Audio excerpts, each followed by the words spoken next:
Hey there, my name is Cameron, also known as Venus Theory, and today I'm here with Music Lab to teach you how to get started making your own Future Garage tracks. I think anyone can make a really great sounding track. It's not about having a pro studio or a bunch of expensive gear or all of the latest plugins. Instead, I think it's about communicating an idea that's true to you and bringing your creative vision to life in your own unique way. To get started, we'll first need to set the tempo of our DAW, and for most Future Garage tracks, this is going to be somewhere between 128 and 160 beats per minute, but feel free to experiment and go with whatever feels right. The biggest part of a Future Garage track, I think, is the atmosphere and vibe, and this is where I like to start a lot of my productions, because I find once you have a general mood and soundscape going, the track is bound to turn out great. To get the ball rolling, we'll start off with a nice emotional synth pad sound. This is one of my presets here. We just want to make sure that the pad isn't too big and overwhelming because we need to make sure we leave space for the other elements of the track. For the chord progression of your track, I usually like to do something between 8 to 16 bars long. If you're not sure what chords to use to get started, you could use a site like Chordify to find some chords for your favorite tracks and use them as they are, or try using a modified version of them. With your pad sounds as well, don't forget to add a nice dose of reverb or delay to add a nice sense of space and atmosphere.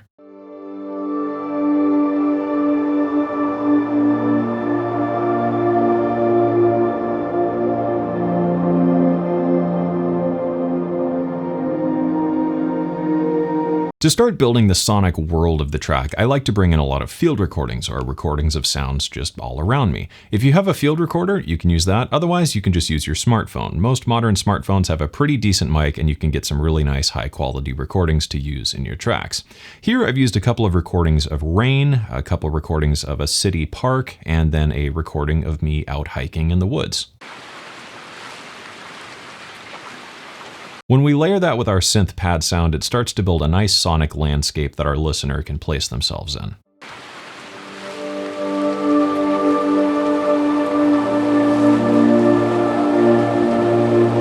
Now that we've got the groundwork laid out, we can start adding a melody to our track, and this can really be anything you want, like a piano, a soft pluck layer, or even an additional pad. Just don't forget to add some lush, delay, and reverb once again to give it that big, atmospheric, spacey vibe.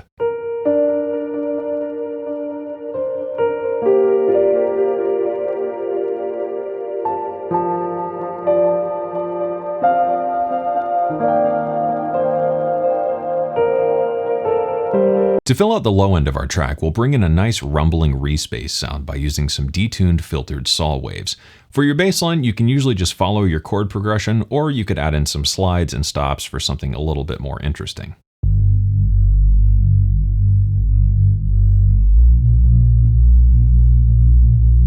With all that put together, we've really laid down the basis of our track. Let's take a quick listen to what we have so far.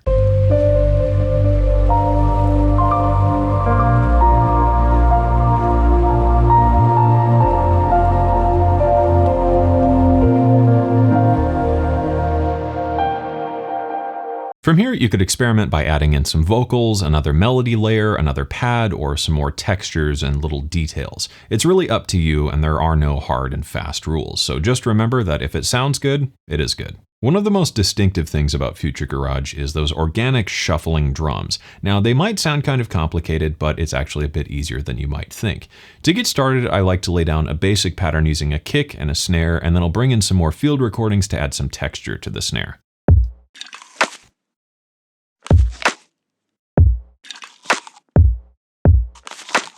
Next up, I like to bring in a percussion layer to start filling out the groove. You can use loops, you can create your own loops, or you can use even more field recordings. So I've just brought in a bunch of my own sampled loops that I've created using field recordings of things like snapping twigs, playing with silverware, or anything else that just sounds kind of cool.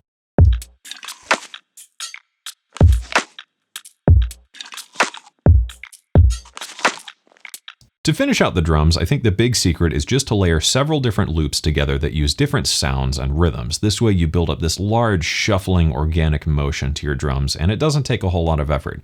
Here, I've layered a couple different loops together, so let's start bringing those in and see how that affects the final sound.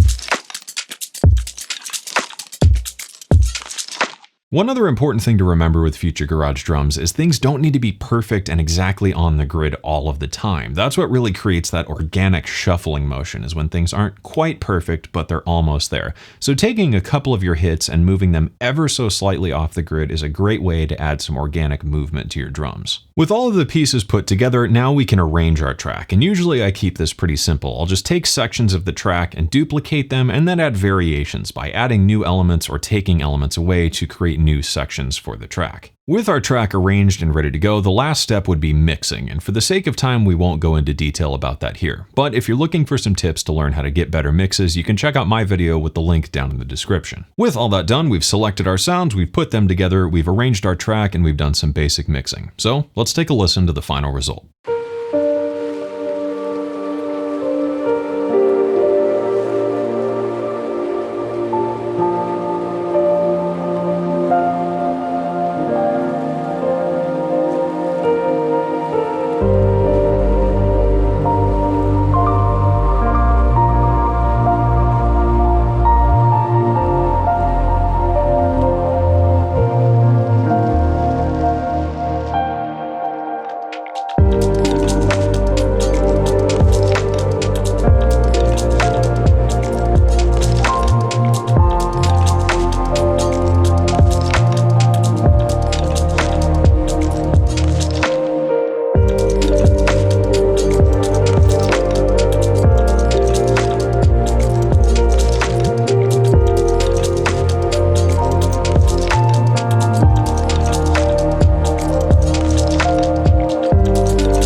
And that's really all there is to making your own Future Garage tracks. I think making music is a whole lot of fun, and it can be a very therapeutic process just to kind of unwind and get your feelings out. I hope this inspires you to get out there and start making your own tracks, and when you do, be sure to upload them and put the link down in the description below, because the best one will be selected to be added to a future Music Lab playlist.